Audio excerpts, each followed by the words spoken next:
Compañeros, uno se emociona un poquito estando en este lugar. Lo primero que se me ocurre recordar cuando uno entra a la Escuela Mecánica de la Armada, esa enorme movilización que convocó Néstor Kirchner y Cristina para recuperar este edificio y pasarlo a las manos del pueblo. Realmente un hecho histórico que nos permite a todos nosotros estar acá presentes y ver las imágenes de los compañeros que pasaron en este centro de detención y de tortura de una dictadura genocida. Creo que nuestros compañeros de Trelew sentirían exactamente lo mismo que sentimos todos nosotros acá. Nos hemos encontrado con compañeros con los cuales estuvimos presos, con compañeros que pasaron por distintas cárceles, distintos niveles de militancia, algunos ya con algunos años más, como lo que tenemos nosotros. Y esto que decía el gringo del recuento de la historia de lucha y de resistencia es lo que de alguna manera nos une, nos unifica, nos convoca. Los otros días en el acto de los fusilados de José León Suárez nos pasó exactamente lo mismo con la comisión de familiares y veíamos el color de todas las agrupaciones, de todas, absolutamente todas.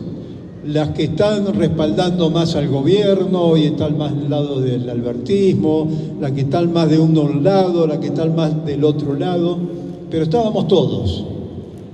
Y cuando uno recuerda y dice ¿qué tenemos que destacar de los 50 años de Trelew? Está claro que es la política de unidad. Nosotros, como en otros años posteriores con la dictadura genocida, logramos, como decían los compañeros, un proceso de unidad que es muy importante. Y ese proceso de unidad no era solamente un acuerdo teórico, intelectual, de programa. Era un acuerdo además práctico de convicción, de unidad en donde además mezclamos las sangres, una unidad absolutamente indestructible, que es lo que hoy nos planteamos como enseñanza principal para la situación que vive nuestro país en la Argentina actual. En la década del 70 había un trabajo político importante a nivel de la juventud, pero hoy cuando uno recorre el país yo vengo de los últimos 10 años a la Patagonia, de poblaciones de Clemente Onelli, Jacobasi, Ramos Mejía, poblaciones chicas, ve el desarrollo político de militancia que tiene la Argentina. Y nos damos cuenta que lo que nos falta es ese proceso de unidad para cambiar la situación y transformar la realidad de nuestro país. Es tan simple como eso. Y cuando nos planteamos el tema de cómo se logró la unidad en la cárcel de Rawson, fue muy sencillo, muy sencillo. Una mesa que puntualizaba los acuerdos que tenían todas las organizaciones armadas y no armadas, porque de los 8 pabellones que tenía Rawson, 6 eran presos políticos de organizaciones guerrilleras armadas y organizaciones gremiales. Estaba Agustín Tosco, estaban los dirigentes sindicales de Traxitrán, había comisiones internas presos, estaban dirigentes estudiantiles, de organizaciones territoriales, estaban los trabajadores del gremio de la FOTIA, de Tucumán, y convivíamos y discutíamos absolutamente con todas las organizaciones sociales, políticas y armadas. Pero además, como había diferencias, había organizaciones peronistas y otras organizaciones que no eran peronistas. Hicimos una mesa de los desacuerdos. ¿Cuál era la mesa de los desacuerdos? Puntualizar los temas que teníamos diferencias. Y esos temas que había diferencias, nos planteamos que ingresara la realidad concreta a esas diferencias para que marcara cuáles eran las verdades relativas más próximas a la realidad concreta de nuestro país. Y eso nos permitió eliminar el sectarismo y eliminar el dogmatismo en los debates políticos. Pero además del acuerdo de la unidad de acción, que era el plan de fuga, obviamente, mezclamos los compañeros en los cursos de formación y capacitación en la cárcel. En ese momento, en esa dictadura, se podían dar cursos y reuniones, los que tuvimos presos, que hay varios de los que tienen, como decimos medio en joda, que tienen unos cuantos años de sombra, se armaron grupos de discusión. Y hay varias anécdotas de esos grupos de discusión, porque imagínense el Robbie Santucho, y acá está un compañero que lo quiero recordar, que sería bueno que venga un poquito para acá para que lo conozcan, que siempre de perfil bajo, del tercer grupo de organización de la fuga, Celedonio Carrizo. ¿Por dónde anda? Cele.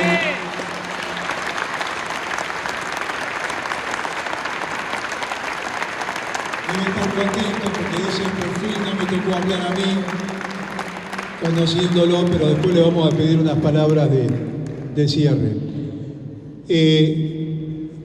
A él le tocó, y tiro esta anécdota, le tocó el Robbie Santucho como responsable del grupo de estudio. Y siempre recuerda que lo volvía loco con Rosa Luxemburgo, porque lo obligaba a leer el Robbie, y todos los que están acá y son compañeros que estuvieron en el PRT, que lo conocen el Robbie, saben que era bastante molesto con estos temas. Así que bueno, el Cele lo tuvo en su grupo de debate y discusión. Pero ¿qué significa esto? Que si no tenemos la capacidad política para tratar nuestras diferencias, es muy difícil lograr la unidad. Y sin la unidad no hay cambio, sin la unidad no hay revolución. Y eso lo vimos en la Revolución Cubana, lo vimos en la Revolución Nicaragüense, y lo tenemos que ver en América Latina y en nuestro país. Ese es el tema central que destacamos de lo que fue el asesinato de los héroes de Trelew. Y yo digo héroes de Trelew porque muchas veces se habla de la masacre, y en realidad el comportamiento, la actitud, la convicción demostradas por nuestros compañeros merece claramente el nombre de héroes de Trelew, y creo que así lo debemos recordar.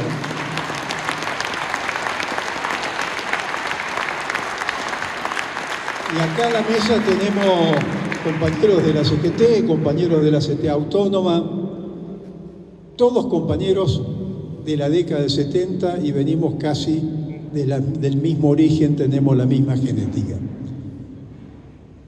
Espero que más pronto que tarde podamos juntar ese proceso, esas representatividades de lo que es la columna vertebral de un movimiento nacional para la transformación de la Argentina, que son los trabajadores del movimiento obrero formal e informal, como se dice, los trabajadores que hoy no cuentan con la posibilidad de agremiarse desde el punto de vista sindical, y que están de alguna manera en esa pelea de ser reconocidos como trabajadores, igual que los trabajadores formales en la Argentina.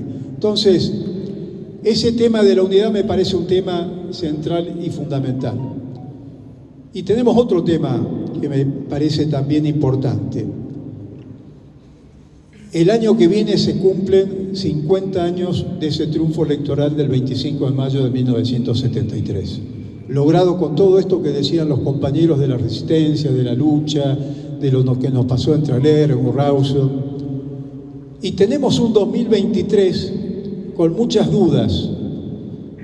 Ahora, con el tema de esto que despierta Trelew, cientos de miles de actos en todo el país, y cuando uno recorre y habla con los compañeros, ve algunas dudas de qué va a pasar el 2023, porque desgraciadamente nuestro gobierno del Frente de Todos no está a la altura de las circunstancias que todos quisiéramos y que el país necesita. Hay más deudas en las deudas que en el haber. Situaciones que no se han cumplido los mandatos electorales para los cuales votamos a nuestro gobierno, y estamos a 14 meses de un proceso electoral. Es más, ustedes saben, ya en Santiago del Estero se dieron las elecciones, y Neuquén y Río Negro tienen en abril y marzo de este año. Decía, estamos ahí nomás de ese proceso electoral. Cuando se produce en 1972 la fuga, estábamos a 10 meses de la coyuntura electoral del 25 de mayo del 73. Y ahora nuevamente, como en ese momento, cuando se lo proscribió a Perón, se intenta la proscripción de Cristina Fernández de Kirchner. Nuevamente, los grupos concentrados y diversificados de la oligarquía argentina aliada al imperio vuelve con las estrategias de proscripción. Y este es un tema más que importante, porque vistas las elecciones del 2023, está claro que buscan debilitar al campo nacional y popular. Y eso se rompe de una sola manera, igual que el año 73. En el año 73 la juventud se puso al hombro la campaña electoral que dio con el triunfo el 25 de mayo de 1973. Hoy, si no nos ponemos la campaña al hombro para poder lograr el triunfo del 2023 a 50 años de esa victoria, es fundamental que lo hagamos, que lo entendamos, que lo comprendamos y que tengamos la convicción necesaria. Imaginen lo que sería este lugar con 4 años del macrismo. Imaginen esto, ahora ya no hablan de 100 días, hablan de 100 horas, ya están anunciando lo que van a hacer con los derechos de los trabajadores, ya están anunciando lo que van a hacer con el proceso de la industria, con la educación, con la salud. No podemos permitir bajo ningún concepto que esto suceda. Y nosotros creemos que para dinamizar la política dentro del Frente de Todos, los que estamos acá, los que tenemos la misma genética, los que tenemos en común la misma historia, tenemos que agruparnos y armar dentro del frente un frente, pero un frente que tenga la representatividad social necesaria, que conforme las estructuras movimentistas o los frentes sociales, que las agrupaciones mantengan su identidad, pero que se mezclen, como ocurrió en Rawson, entre las organizaciones. Y la forma de hacerlo es a través de los frentes de masa, que tengamos la capacidad de hacer la mesa de juventud entre todas las agrupaciones que hoy componen este espacio que no está representado del Frente de Todos, que tengamos la capacidad para coincidir entre todas las estructuras gremiales en una mesa de discusión de cuáles son los elementos concretos en la coyuntura que debemos dar respuesta, que tengamos la capacidad para movilizar a nuestro pueblo. Este es el tema central, que sea federal, porque los que venimos del interior vemos que en Buenos Aires siguen resolviéndose e interpretándose la política nacional. Y nuestro país es profundamente federal. Y que sea colectiva. Yo les pregunto, si hoy tuviéramos 15, 20, 30 compañeros de distintas corrientes, de distintas representaciones como referentes, consecuentes con esta historia que decía el gringo, con esto que planteaba las formas de vida, la materialidad que decía el Cachorro, que es vivir como uno habla y como uno predica y como uno dice, o con esto que planteaba la flaca, el tema del amor como un tema fundamental en su experiencia de vida y en la experiencia de vida de todos nosotros. Si logramos que eso confluya políticamente, creo que podemos ver el 2023 sin ninguna duda y con una convicción. Y pongo un ejemplo. El 2001 la correlación de fuerza era más desfavorable. Néstor ganó con el 22% y había ganado Menem con el 23%. ¿De qué podemos tener temor hacia el 2023? Y eso tiene que ver con la conciencia histórica nacional de nuestro pueblo. Con esto que decían muy bien los compañeros, por eso no lo repito, de la historia del gringo y el Cachorro. Entonces, compañeros, este es un poco uno de los temas, uno de los desafíos. Y lo otro que quería plantear es que también se van a cumplir 50 años del Luchi Vuelve, y en estas mismas instalaciones de la Escuela Mecánica de la Armada hay otro compañero que está allá, Julio César Urien, en ese momento marino, enviado como parte de tropas especiales para el enemigo no se dio cuenta que en realidad mandó un jefe montonero a tomar la Escuela Mecánica de la Armada. Así que yo creo que el 17 de noviembre nos vamos a volver a ver las caras acá, porque este edificio fue recuperado para nuestro pueblo por Julio César Uy y de los compañeros oficiales y suboficiales de la Marina. Son 50 años. Esa es la historia de nuestro pueblo. Cada vez que vamos a una fecha, miramos para atrás y decimos qué riqueza tiene la lucha popular, y eso está en la conciencia política. Por eso cuando yo estaba en el sur y ocurre el asesinato de Santiago Maldonado, después nos maravillamos de ese mar de gente que se había movilizado en la plaza, en las diagonales, pidiendo justicia por Santiago Maldonado, porque ese nivel de conciencia no se pierde nunca en nuestro pueblo, compañeros, y esa es la apuesta que nosotros tenemos que hacer hacia el 2023. Y para eso lo que hay que tener es convicción, la misma convicción que tuvieron los compañeros que hoy no están, la misma memoria para poder sintetizar las propuestas políticas concretas en cada una de las coyunturas. Lograr ese proceso de unidad, a mi juicio, sería el mejor legado para los compañeros de Trelew y para los 30.000 compañeros desaparecidos que hoy no están. Muchísimas gracias, un fuerte abrazo.